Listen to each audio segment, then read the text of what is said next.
ñaanal rahmaani jàmm rahimi jàmm yàlla jàmm yàgg. di félicité nag encore une fois ki nga xamante ni moom mooy Baye Ndiaye di nuyu nag suñu mbokk internet yi nga xamante ni ñoom ñoo fi teew di nuyu nga xamante ni sos tey nag ñu fekk si ko Liss Ndiago war a def suba incha allah ñu fas yéene waxtaan ak moom ci côté préparation suñ ne côté préparation combat bi nag di ci des bareetul dañ koy bàyyi nag mu nuyoo ñu waxtaan ak moom suñu mbokk conseil bi ñu fekk suñu mbokk conseil yi mu répondre question yi ngir yàlla wala suuri rek bàyyi bañ a perturbé xam ne fii tamit képp fi posé question am na droit posé question. wala gars yi arrêté tëgg bi tëgg bi. Zoss ñu lay nuyu. arrêté leen tëgg arrêté leen. auzu billaahi mina sheytaani rajiim bismillaahi rahmaani rahiim. gannaaw bu ñu sant yàlla julli ci Seydina Muhammad sallallaahu alayhi wa sallam di sant sama waajur yàlla na suñu borom xare àjjana yàlla yërëm yàlla yéexe dem képp ku waajuram génn àdduna ñu koy ñaanal yàlla yërëm ko yàlla xare ko àjjana ñi fi dese waajur yàlla suñu borom du la seen fan te wëree seen cër ndax waajur lu am solo si doomu aadama di sant baax sama sëriñ sëñ Moussa Nawel Mbacke bu wér di sant Parcelles bi yëpp di sant waa Cambérène Cité Fadia Golf Sud Cité Douane Nations Unies Parcelles 1 ba 26 bàyyiwuma kenn di sant waa écurie bi dóor dóoraat ama seen fay voilà sama gars yi sama booy yi nga xamante ne bu soobee suñu borom yàlla mu seen cat rek te xam ne incha allah futur roi des arènes ñaan nañu yàlla ma génne foofu dina encouragé seen liggéey di sant waa Ahlul Bayt Rasul bi yëpp di sant fukki bëj bu ñaaru Ndakaaru yi sama mbokku lébu yi di wax foog la séeréer mexe suñu naanun au séeréer rek mu rek yi ma paal waaw di ñaan yàlla rek Sénégal ñaanal ma ndax bëgg naa ndam lool te yàlla moo si cat yàlla mosul ci pexe noonu yàlla dàq ñu lépp ñu ragal ba combat bi le 30 incha allah ma dem bëre du ma ko daan ko wallaay ñaan yàlla suñu borom di santaan maam Ngunda Fall wér waaw di sant sëñ Lamp Fall wér ñoo xamante ne ñooy suñu jëwriñ fii dañuy jàppale duñu ñaanal di santaat baax soxna Aïda Saliou di ko xamante ne ku ñàkk ki ñaan ku baax bu ko gisee bu ko gisul mu ngi suñu xol yi di sant ñëpp ñu ngi yaayoo dañuy ñaanal ndax suñu waajur nekkut fi vraiment ñi leen di gërëm di leen sant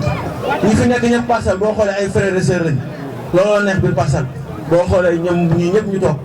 sama coach yeeg Goro Mbaxal ak ñii yëpp Dave Cheikh Thiam ñoom ñëpp te carré ñoom ñëpp boo xoolee ñoo bokk ndey bokk baay ñoom Sall voilà ñoom Tafa Feres mu nekk ñoo xamante ne samay nit lañu ñu ngi ciy jàpp di ci rey seen bopp waaw kenn ku ñu fekk si nag incha allah lu ñu soxla rek mooy xale yi mën am ay billets mën dem stade ndax à chaque fois dañuy génne suñu cachet di jënd ay billets voilà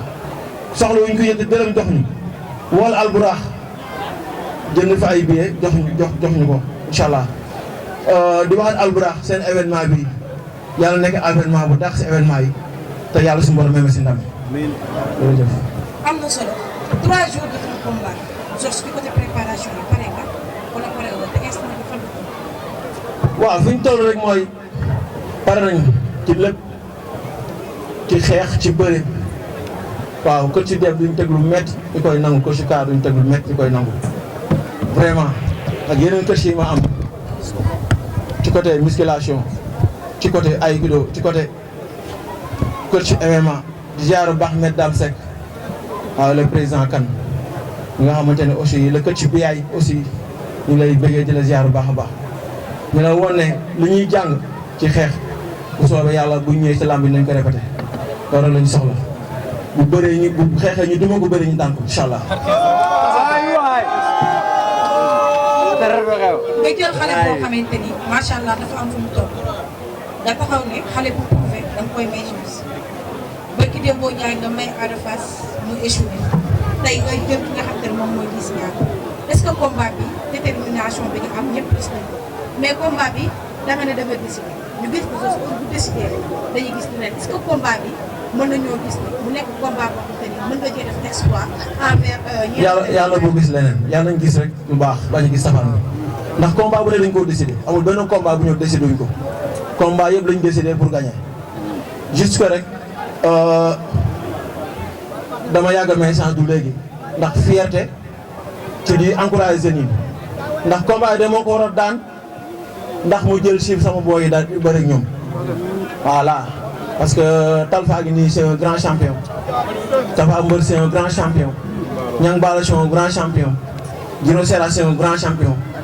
booy Mbacke Faye booy gis nga tey booy lim ci champion ne fii doo jeexal ndax dafa ñoom ay Petit Zarko Valdo dafa bëri booy Faye le grand champion d'Afrique booy Faye mëri ñoo xamante ne tey mënu ma leen toog di leen gën a dóor te dañuy am place Jos bu Casa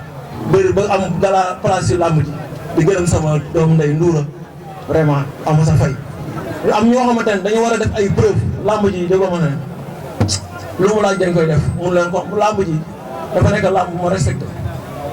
voilà ñu ciy wax nag ku mu neex am nga droit fara ku la neex wax lu la neex mais bu soobaa bu jour ba di ngeen gis fulla jom fayda waaw day daw na taxaw rek day daw rek na taxaw rek bu taxawee rek làmb ji du gaaw du yéex incha allah. jërëjëf ñu ngi lay nuyu di nuyu waa Parcelles yëpp di leen ñaanal jàmm rek ci làmb ji jàmm dafa am combat yoo xam ne dafay jaar ñu gis ci Zoss loo xam ne dafay am luy nelaw ci yow loo xam ne gëj naa yow sa combat bi Tidiane Faye sa combat Gouye Gui sa combat bi nga xamante ne mooy Issa Pouye loolu doon nelaw ci yow est-ce que pare nga dimanche pour yeeku. ci lañ nekk yéen nañ ko bu yàgg moo tax tey boo xoolee amul benn jour fu mu mën a nekk entraînement du ma ko tardé te coach yaa ngi li ma bàyyi ma wax lu dëgg. waaw tardé wul benn jour entraînement te wan leen ne rek volonté moom si combat bi kon yàlla na suñu borom fay ñu li ñu liggéey. xam naa ne sérieux ma jël combat bi bu ko yàlla fay na am ndam bu gaaw sax set wucc. incha allah Sénégal bi coow moo la yóbbu coow. incha allah Zoss da nga am bis ma gis xale yëpp topp sa ginnaaw ñëpp yéen a xale yi soo leen xoolee xam ne dañu am ci yow yëg moom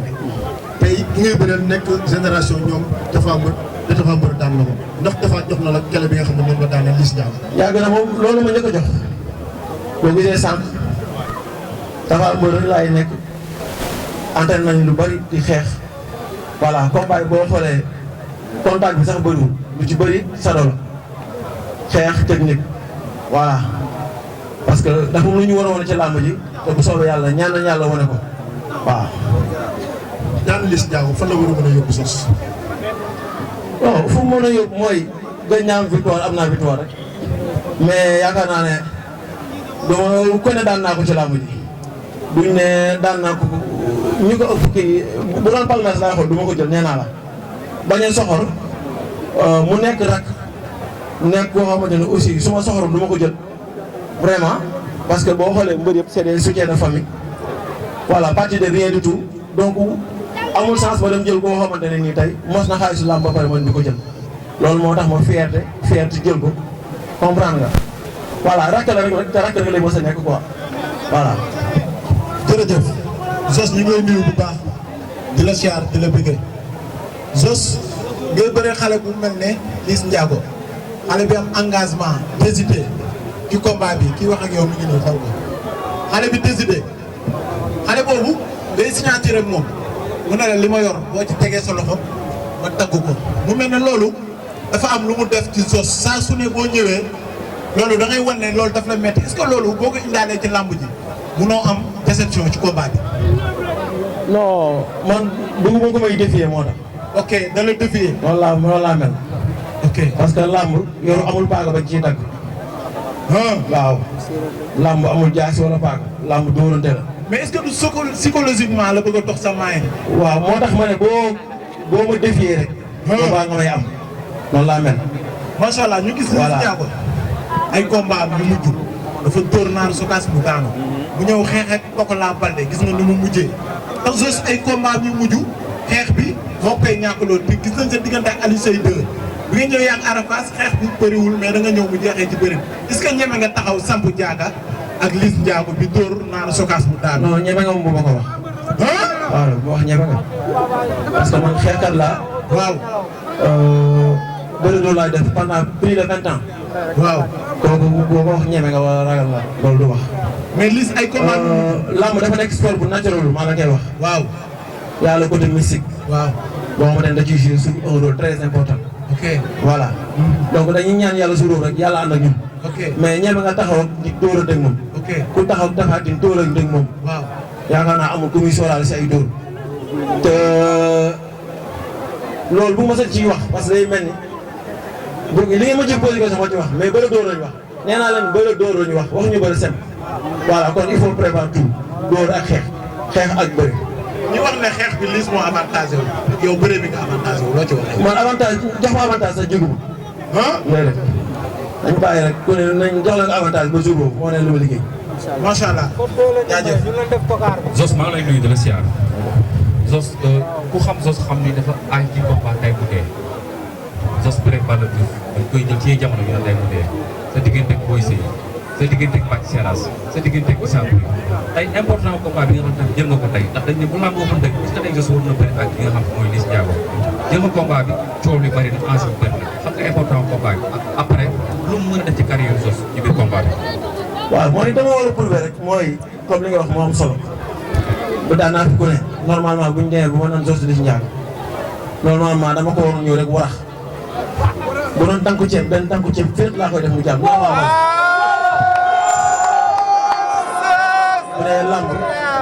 bu dee lamb mi ngi yenu maanaam tegu ci kaaru lamb mais nee naa dafa toll foo xamante ne nekkatul foofu yaa ngi dégg boo gisee ma war a bëreeg booy yi nee naa la dama am fierté di leen may chance mais su ma naroon toog xaar yoonu lamb du ma ko jël ndax proposé nañ fi ku ne promoteur yaa ngi may dégg ku ne lañ ma woo wax ma ne leen jëluma dernier moment sax bi ma koy jël man c'est une surprise franchement pare surprise la sax si man mais dama gis ne rek normal na et encouragement la pour moom nee naa la pour ñoom ñu mën a jàppale seen famille ñu liggéey. même bu dul dara def na preuve yu nga xamante ne war naa mën a bëri moom ndax nee naa daan naa Boy Niang ñi naan Zoss day jël roi des arènes ma ñëw wàcc jël Tidiane Faye kon loolu yàgg naa ko def si làmb voilà. tey combat bi important bi xam nga boo ci amee ndam wala am sa ndam xam nga lu mën a représenter. Boy Niang maa ngi lay jégalu bu baax nag chaque jour moo tudd la. important combat bi mooy mobilisation bi parce que boo xoolee booy ni mobilisé yaakaar naa seen yaram war na daw boo xoolee booy li ñu mobilisé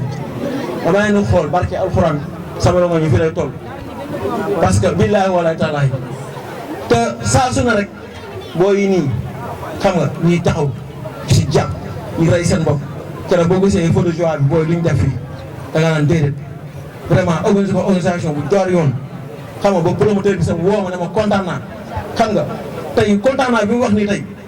bu booy yi génn woon yëngal doon na kontaan naa comprendre mais booy yi nii barke alxuraan aw ma seen fay booy aw ma seen fay yàlla leen yàlla fay. yàlla suñu borom def leen yàlla suñu borom def leen ay mag yu am doole yàlla def leen ay mag yu am xaaj yàlla suñu borom def leen ay borom alal yàlla suñu borom def leen ay multimilliardaire ay directeur ci ay président loolu laa ñaan yàlla ak ay roi des arènes. Zoss.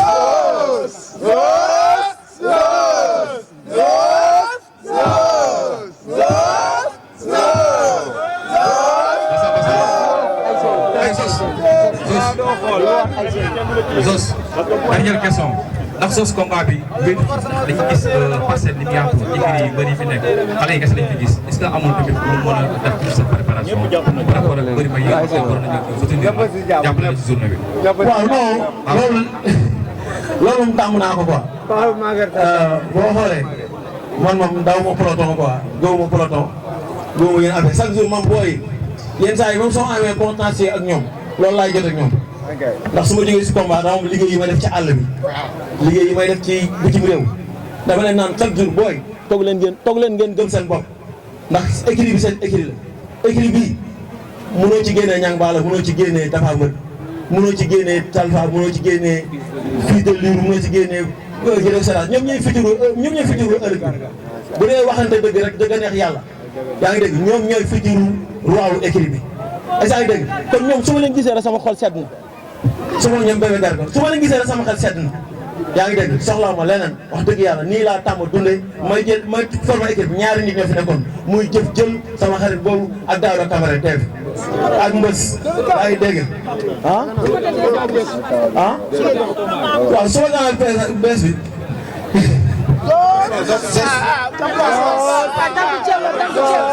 Danku ceeb la.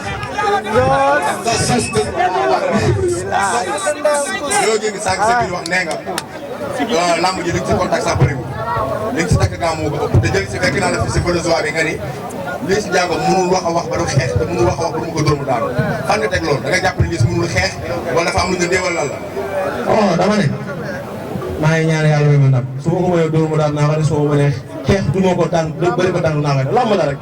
mais dama ne la di sant encore ASC yi nekk fii yëpp di leen woo ASC doole ECHO ñoom ñëpp ah Cambérène Fadia voilà sama dox yi donc c'est de ANC voilà di woo gars yi yaa ngi dégg di leen wax ñaar yi muy bëree bu la ci daanee ñu rey la bu la xal du la dóor nga daan non da wax ne xanaa bii moom slogan bi tànk ceeb warax la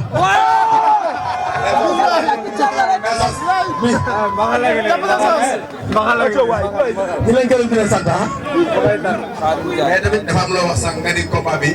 da koy jël te jàpp nga ne ay adversaire dañoo nekk ci équipe bi dañu daal na mu ñëw jël équipe mais ba nga gëstoo gis adversaire yi ay adversaire accompagné la su mel ne ay Giro Seras ay Talfa ak ñoom ñëpp ay ñag baalo accompagné la moment loolu ban fois lay pesé si bis bi. non dafay posé poids bu rëy rëy parce que nee naa la di yor kuy ba muy dal sa kaw dañ na ko yor sa kuy moom lay njëkk a mbëgg tey su ma ñëwee ba taxaw entraînement ba booy mën ma daan entraînement dama naan alhamdulilah rabbil alamin ndax bi ñu nekk xale ñëw fi mënuñu maa yëngal yaa ngi dégg mais tey amul benn booy ñoo ko fi liggéey ñoo ko fi am booy yi ñoo ko fi am moo tax ñu mën a bëri man di ma daan si entraînement bi kon loolu wax dëgg yàlla heure boo tuddee sama booy yi ne ma diw rek sama xol bi lay sedd guy fierté la li lay wax la 30 teel la ñëw teel a dem esat bëre daan ko yaa ngi dégg indi ndam bi fii incha allah indi la ko waa Parce indi ko waa Cambérène combat bi tànk ceeb warax la